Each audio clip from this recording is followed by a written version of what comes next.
How's it going, everyone? I am Walter the Film Hermit, and thanks for checking out my video. This is my weekly update. We're going to talk about what's kind of been going on the week in movies and where my thoughts are about the business and where things are going. If you haven't done it already, if you can please like, comment, subscribe, share. Helps the channel so much. For all you who decided to subscribe, I definitely appreciate your support. I'm going to try to keep this video short, under 10 minutes. I'm going to try to do my best to kind of go through the topics I want to go through really fast. So this week I had a chance to check out Doctor Strange in the Multiverse of Madness for a second time in 3D IMAX before they pull it.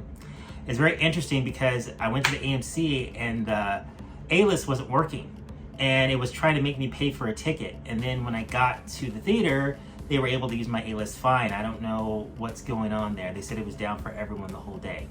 It's odd for it to go down. At least it was a weekday it went down and not like on a weekend. But I was able to see an IMAX 3D, but they were handing out the wrong 3D glasses. They gave me the real 3D glasses, not the IMAX 3D glasses. So I let them know, hey, these are the wrong glasses, and they're like, no, they're not. I'm like, yes, they are. So then when I went to customer service, they informed me that IMAX 3D does not require glasses. Okay, so before I could correct them on that, I guess the manager had stepped in and realized that I needed proper glasses, and they had handed the wrong glasses to everyone else that walked in the theater. So they took care of it really quickly. It just kind of surprised me how little the employees know about 3D and how it works and what formats they have in the theater. So, but got to see it in 3D again. I sat close to the front again. It looked amazing. It's fantastic. If you haven't seen it, most of the movie is in IMAX ratio. The entire movie's in IMAX ratio. It's beautiful. One of the best 3D transfers probably since the last Doctor Strange.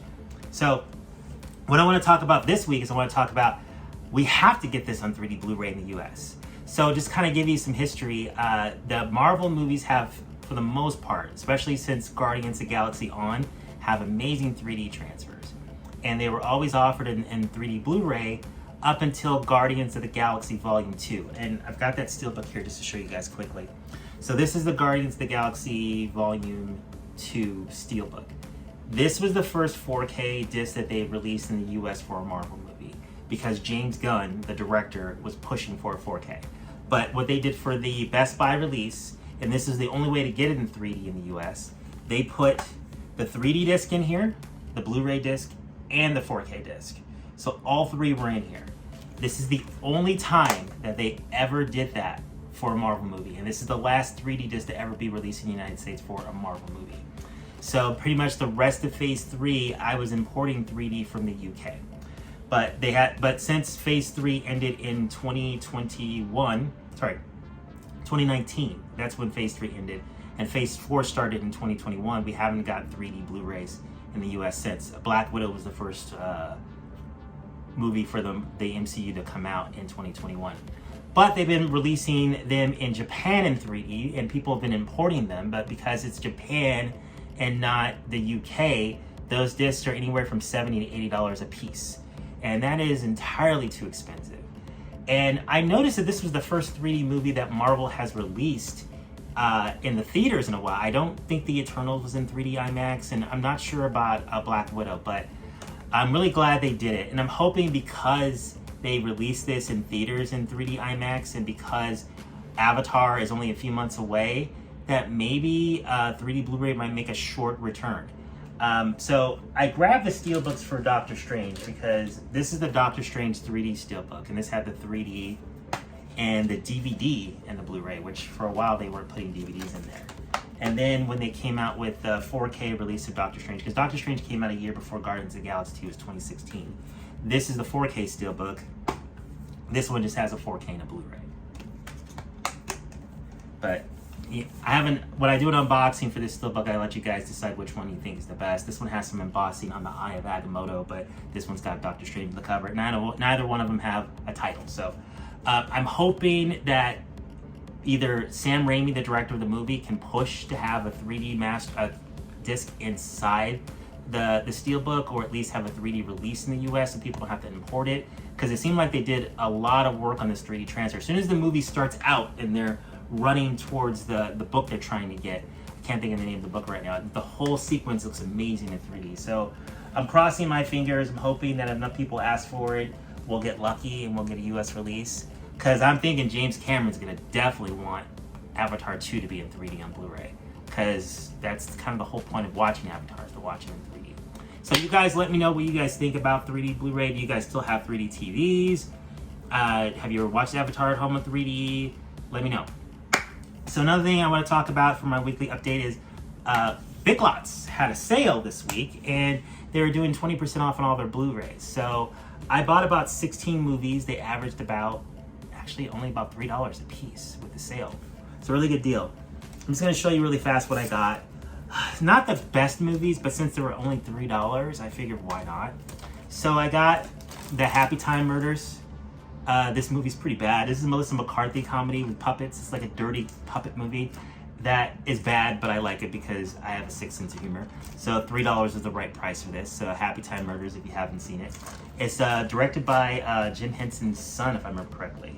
Yeah, Brian Henson. It's a really twisted puppet murder mystery with a lot of puppet inappropriateness. And then I got Ride Along 2, which was like barely $2.50. I figured that's the right price to add it to my collection. I don't remember if I've seen Ride Along 2. I think I have. I like Kevin Hart, like Ice Cube, so I figured why not for that price. And I found a Margot Robbie movie that I have not seen. Looks like Simon Pegg and Mike Myers are in it as well, called The Terminal. So I picked that one up. I don't even know what it's about. And then I got Geostorm. Gerald Butler's in this one. I guess it's a disaster film from a few years ago. So we'll see if that's any good. I went for slipcovers. There was a movie called Galveston with Ben Foster and Ella Fanning. Never heard of it, but had a nice slipcover, and it was like really cheap, so I figured I'll check it out. And Noah, which is like a movie that's always at Big Lots, still had a slipcover, so I figured let's check it out. I tried to watch this movie once, and I wasn't crazy about it, but I figured for $3, we'll add it to the collection with slipcover one day. I'll check it out and see what I think. And we got Our Brand is Crisis with Sandra Bullock. This is always at Big Lots. It was like the last one, and I figured it's the right price. Let's pick it up and see if it's any good. And then the Cloverfield Paradox. I have the other Cloverfield movies. This is the one that went straight to Netflix. So I got that one. And this movie here with Gerald Butler and 50 Cent, and it's actually got Ice Cube's son in it. I saw the trailer for this like a bunch of times at the theater, and I really wanted to see this, and I forgot about it, so I figured this would be the right price to check it out. And then since Nicolas Cage was just recently starring as Nick Cage in the Massive Talent movie. I just forgot the whole long-winded title of that movie, but The Massive Weight and Immeasurable Talent. That's the title that I've had trouble remembering. I just saw that recently with Nicolas Cage, and I was in the mood for Nicolas Cage movies, and they had some for a really good price. We had Next with Jessica Biel and Julianne Moore. I know I've seen this. I remember not liking it, but it was a few years ago. But like I said, cheap. And a movie I never even heard of, A Score to Settle with Nicolas Cage. All right, and then we've got Bad Moms, which I saw both Bad Moms movies at the theaters, and I thought they were funny, but I never had a chance to pick it up, so they figured $3 good deal. And Selma is a movie about Martin Luther King. I never saw this. I figured it's a good time to pick it up. And let's see what else I got in here. I got Paradise Hills with basically Awkwafina and Mila Jovovich. I've never even heard of this before. Still got plastic on here. I'm trying to get it on here without the lighting being all screwed up.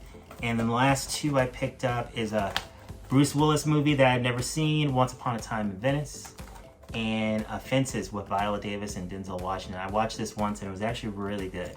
So most of these movies over at Big Lots are only like $5, and with the sale they were even cheaper. So the sale is over, unfortunately, but if you're if you really want to start out your movie collection, I would check out Big Lots and see what kind of deals you can get over there. You got brand new movies sealed. Well, some of them are previously viewed, but most of them are brand new. It's a good way to start your collection. Occasionally you'll find a slipcover, but for the most part they're no slip. So sometimes they're imports, because I could tell this one came from like another country, like France or something, because it has some French in the back for the description. So, cutting this video short. Again, if you like my videos, please like, comment, and subscribe. Helps the channel so much. Thank you all for watching. You all have a good day.